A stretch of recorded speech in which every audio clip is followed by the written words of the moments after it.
Hey, Irving Church, Josh here. Welcome to Gather Online week number 4. I hope you guys are having a great start to your week. I'm going to be honest, the start to my week has been a little weird. It's currently 45 degrees outside, and Terry shaved his mustache. So things are just a little strange for me today, but I think I'm going to get over it. I think it's going to be okay. Terry has an awesome word for us today, and the Fancher girls, again, have another beautiful song for us today. So you guys enjoy. Check it out. Good morning, Irving Church. Welcome to Gather Online, the day after Easter. I can't imagine what must have gone through the minds of Jesus' followers the day after his resurrection. It had to have been a day of bewilderment, and in some instances it had to be a day of great excitement, of joy and hope. Just a while earlier, all their hopes and dreams have been dashed and destroyed, and the one that they believed to be the Messiah, the Son of God, was dead. And now some of his followers had seen him, and the tomb was empty. And so they're wondering, what is going on here? It's like all of the promises, all of the prophecies, all the predictions are actually true. And so they've gone from the excitement of Palm Sunday to the horror of his death on Friday, and now a resurrection on the first day of the week. And I can't even imagine how emotionally spent that they must have been in just trying to process everything that had happened with Jesus. The resurrection and Easter simply means that Jesus was vindicated. Jesus really was the Messiah. He really was the Son of God. He really was God become man, come to man in a human body. And he really was the perfect man, the man that God intended human beings to be. He was the real deal. Everything that God had hoped for and dreamed for mankind is found in the person, the man of Jesus. And so Jesus was both God and man. He was Lord. He was King. He's everything that the disciples had hoped and dreamed that he would be. Jesus is the prototype of the new creation. And that's what Easter is. It's all about new creation. It's about renewal. It's about rebirth. It's about restoration and reclamation and rebuilding. It's about reconciliation. It's all of the plan of God coming to fruition. God has intervened in human history. God is now working out his plan. It is all arrived. It's happening. It's here. It's now. It's real. And that's what Easter signified. And so that's why there was this renewed hope in the followers of Jesus and this level of excitement and joy. And we're a part of that. We're just a part of that story. We're a part of everything that God is doing to make everything that has gone wrong in the world right again. The world has never been the same since Jesus' resurrection.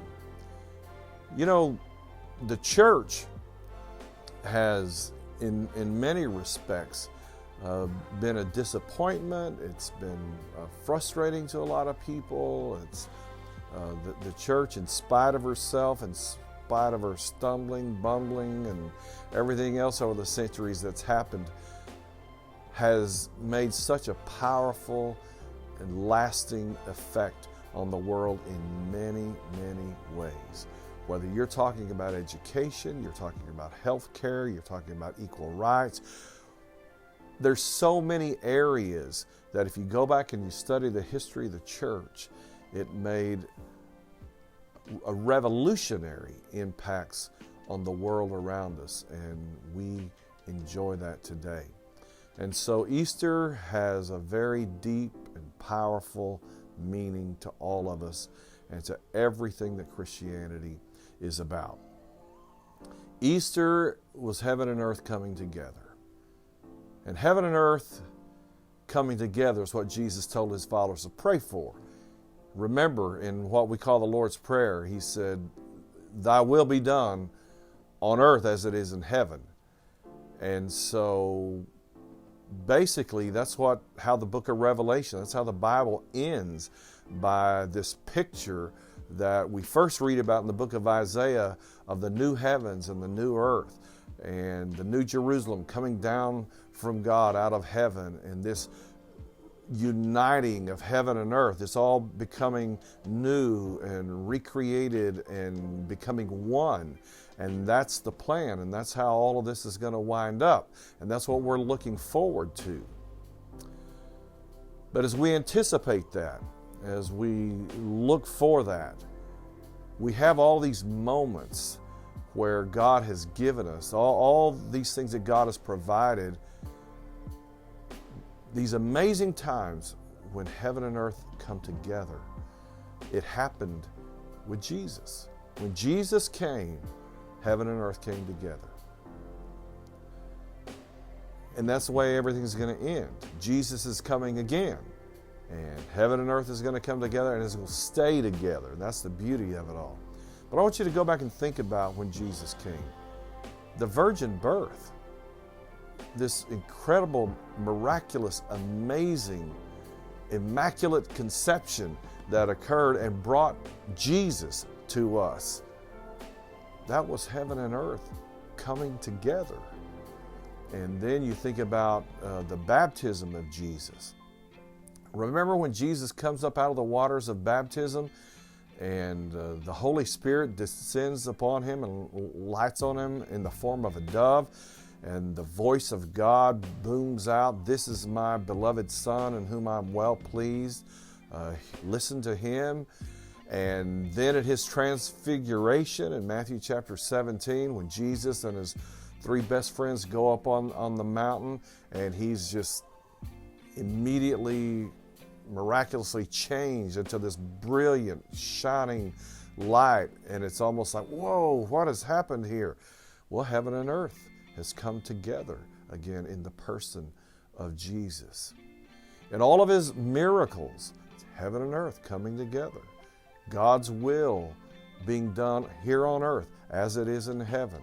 In the teachings of Jesus, in his life, in everything about him, we find the beauty, the glory, the majesty of heaven coming to earth in a person. And remember, Jesus is the prototype. We're to be like him.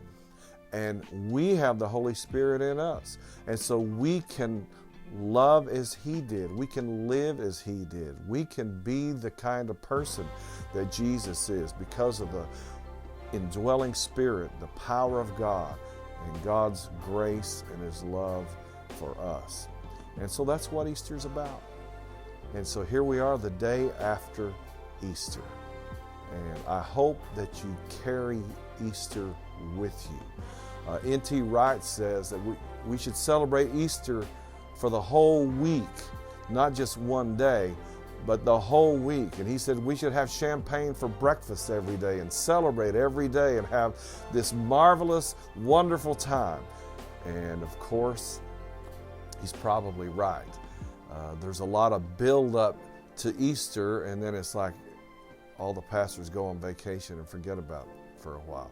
So let's don't do that. Let's live the resurrection life. Let's really understand what happened when Jesus was raised from the dead, and let it change you. Let it affect you. Allow it to bring this new life of Jesus, the life of the Spirit, into your life. Have a wonderful day. Have a happy Easter week.